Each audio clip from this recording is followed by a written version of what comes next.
the society. For example, if women say does not marry by the age of say 30 or 35, the society thinks that it's like she probably did something wrong in her life, that something is not okay, and she must marry. Well, we believe that like again this is some imposition of values, and like each and every individual should know and knows best what was better for themselves. But there is another group of people who actually do want to achieve this financial gains, this American dream. However, we have to understand that unlike what the American dream proclaims, actually people do not have almost any control over their well-being. Like according to American dream, if you simply work hard, you will be successful and you will achieve some gains. However, like we do not choose where we are born. Like we do not choose our parents whether they are rich, whether they are poor, whether they are college graduates, or whether they just dropped out of schools, whether we were born in a poor neighborhood or in a huge very wealthy city, etc. So for all these reasons, all people have different different opportunities in life, and no matter how hard a person strives and tries to achieve some success, still like the society does not provide him with these opportunities, and there is a very high chance that this person, despite all this work, despite all this hard work, he simply will fail. So what we think it does, what it creates in the society, it creates a huge stigma in the society on these people, because like according to, as I have already explained to you, according to the American dream, if you do not achieve this success, you're a failure. You did not you did something wrong, and like the society does not allow for some and this like American dream concept does not allow for some contradiction within the society. The fact that, for example, that you did not actually, that you tried hard, but you could not achieve that. So, no, I'm not a question. Why is it that overall? We think that actually what it does not motivate people, because even though people do work hard and people do strive to achieve some success, if they do not achieve them, they get this stigma in the society that which actually makes them angry. It makes them depressed, makes them disappointed in the society, because despite the fact that they tried, despite the fact that they worked, they still do not achieve anything, and moreover, the society thinks that they're just a failure. So what we stand today in the side of the proposition is the society where we would not have these values, and we would not have these high expectations from individual, where we simply would not have this American dream, where people would, if they wanted to achieve this success, they would strive for that without actually having all these norms that force people to do that. Let's make the overall society actually to judge you according to the fact whether you achieved some success or whether you did not do that, which creates a very coerceful environment for individuals who do not do that. So for all these reasons, on the side of the government, we are very proud of the most. Thank you. I thank the PM for those remarks, and I'm happy to welcome the leader of the opposition here now.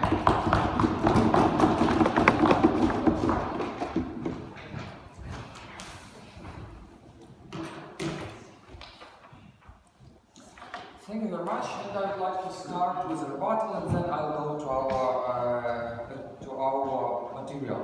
So first of all, our opponents say that society says that if you do not have a big car, or if you do not have a success in your career, then you are a failure and will not accept this. There are two problems in this thing. First, it always happens that society judges you. It always happens, and it doesn't matter if you have an American idea or if you do not have an American idea, an American dream. And the question is only at which point will society start. What we want to say and what we want to focus is that if we do have an American dream in the way how we have it now and in the way how we had it in the past, we are able and we were able to achieve much better results than we would achieve if we would not have it. What does it mean?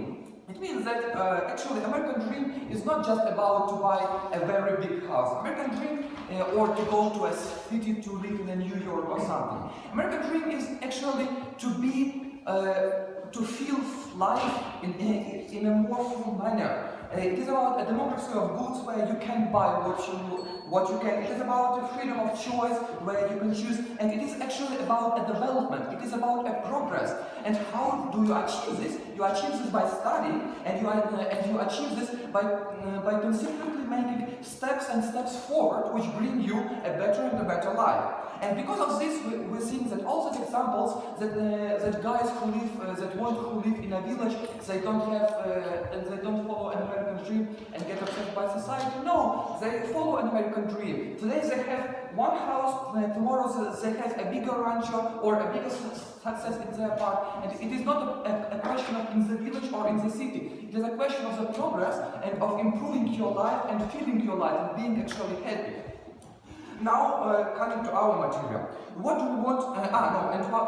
One more, the society doesn't give an opportunity, but sorry, there are scholarships, there are stipends and subsidies, which allow you, if you work hard and if you want to achieve something, which allow you to get this progress, even sometimes free of charge. Now about our material. We'd like to check to see this American dream and its impact from 2 points of view. First, it is economical, and second, it is social. Speaking about economical point of view, if we do have national idea, and as it has happened in the past, America was growing fastly. Many people came there because they knew of this American dream and because they knew that they want to get better. What resulted that America, first of all, and it is a benefit, it got much more people. But it is not only a people who are lazy, it is people who came there to work, hard, and to work hard in America, producing goods in America and selling goods in America, which resulted that actually America's economy got really a bootstrap and has evolved much faster, which we can also see now. That right now America is one of, and as it was previously, it is one of the biggest and one of the powerful economies in the world, which not also is good for the America itself, but which is also good for other world, because if we have a development from different points of view, from USA, from China, from Japan. If we have this development from different points of view, then we have a balanced work which makes more and more steps forward. You had a question? Yeah, so you say that it actually helped America to become a great power, but this all could work 300 years ago, but now when you have all this inequality, like every person, every poor child cannot get a grant, cannot get the opportunity to survive. Okay, thank you. What we say is that what will happen, and what would happen if we would not have this? We would have millions of people who have different views, who have different goals, and who have different understanding on where country has to go. Where will this lead us? It will lead us to social conflicts. It will lead us to the problems where different people, when one guy says, okay, I want to have to put all my attention to healthcare, for example, and another person says, no, healthcare is good, but let's make some business. What we have now is that even if they have a different views, even if they have different opinions, even if they are radically different, they have this common sign. They say, okay, you think completely opposite, but we all have the same dream. We all understand that we need to work hard. We all understand that we want to feel our life better, which makes us. Which gives us an opportunity to share some views and to decrease social conflicts if they will get. This also gives a good or an easier way of from the government point of view of building its social policy. Because if I have many people who have different views, I have to consider all of them, and probably my social policy and and the reforms will not be. Focused. At the same time, if I know that most of my people are focused on the same thing, it will be much more easier for me to build the social policy, and it will be much more easier for me to focus it in the right way, so that afterwards people are much more happy. In the same way, it happens if we go to the economical side, because if we say about a country from the country point of view, from the government point of view, it is easy for me to understand, okay, coming back to some material goods, that we need something for people to let them buy houses easier. We need something to let them buy cars easier. And that's what we point our ideas were. Yeah, we want to make a freedom of choice and all that stuff. That's because what our society wants. And in the same way, if you go to a business level of view, if I want to motivate my employee, I know what he wants. I know that all of them they want 1, 2, 3, 4, and that makes me much. It makes for me much easier to be more focused, thus gets developed much faster, and go forward with bigger steps forward. To summarize, I'd like to say again that we think that there are pros and cons in all ways, in all countries, and we can have different opinions. But we think that really, because of this national idea, because of this American dream, which focuses on the development and continuous progress, America is focused and is developing much faster than it would be without this American dream. Thank you very much.